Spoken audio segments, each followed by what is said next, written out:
Bonjour et bienvenue, voici notre tour d'horizon économique, géopolitique, sanitaire et boursier. Nous sommes le lundi 28 juin et pour comprendre comment tourne la planète finance, c'est sur la bourse au quotidien et nulle part ailleurs et l'épisode du jour s'intitulera Le pétrole sera-t-il le prochain ferment inflationniste Le baril de pétrole en tout cas à Londres tutoie les 76 dollars.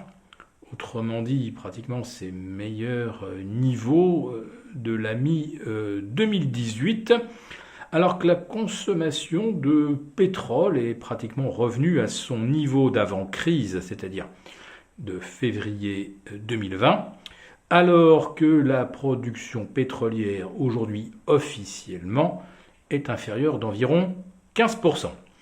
Alors, on peut se dire qu'il y a effectivement un effet de ciseau entre la hausse de la demande et des pays producteurs qui ne rouvrent pas assez vite le robinet. Alors on devrait avoir 500 000 barils de plus début juillet, probablement 500 000 barils de plus début août, mais même avec cette offre supplémentaire, on serait encore en déficit d'1 million de barils jour. Bon, à 73-74 dollars sur le WTI, je pense que quelques producteurs de shale oil américains pourront trouver que c'est assez rentable de remettre en service des puits, à condition bien sûr que le pétrole se maintienne durablement au-dessus des 70 dollars. Alors tout ça va dépendre ensuite des évolutions géopolitiques.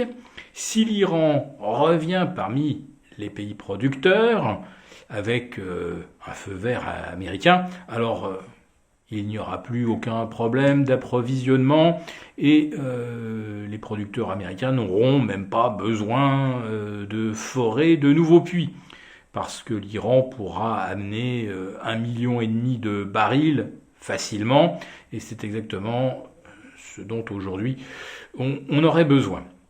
Néanmoins, si le pétrole ne rebaissait pas et se maintenait durablement au-delà de 70 dollars sur le WTI et autour de 75 sur le Brent, ça devrait rajouter là aussi de la pression inflationniste.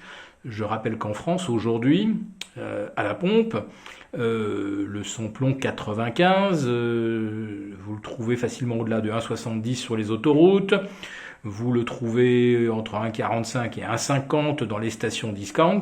Eh bien, figurez-vous que ces prix sont exactement les mêmes que lorsque le baril, il y a 6 ans, valait 100 dollars. Enfin, maintenant, c'est 7 ans, pardon. Voilà, donc un pétrole 50% au-dessus des niveaux actuels, il y a 7 ans, et des prix à la pompe qui étaient identiques. Voilà. Donc, qu'est-ce qui a changé entre-temps? Évidemment, ce sont les taxes. Mais il y a bien un moment où les taxes participent, elles aussi, à l'inflation. Le même raisonnement vaut pour les multinationales américaines, pour les GAFAM.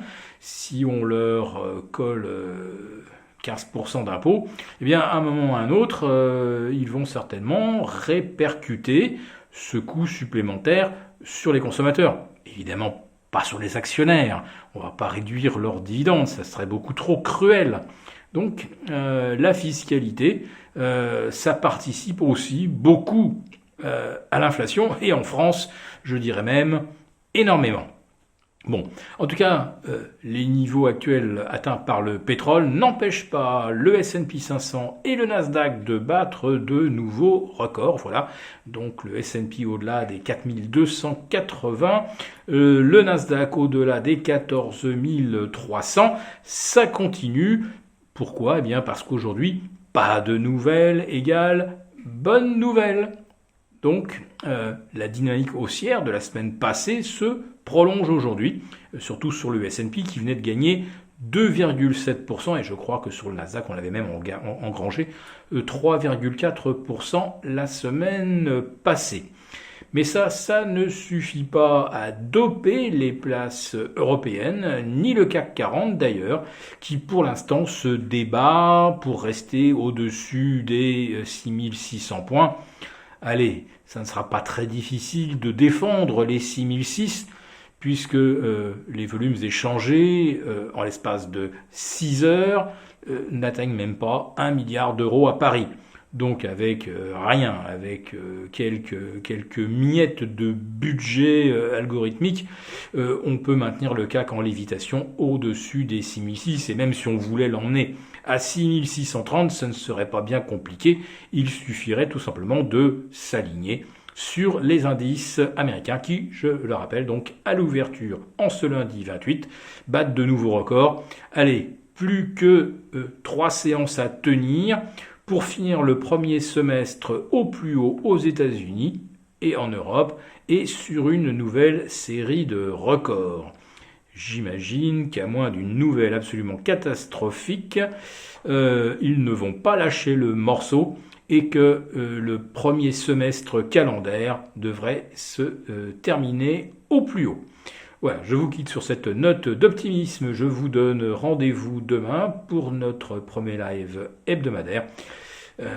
Celui donc que peuvent suivre nos abonnés de la lettre confidentielle à partir de 11h30 et pour 1 heure.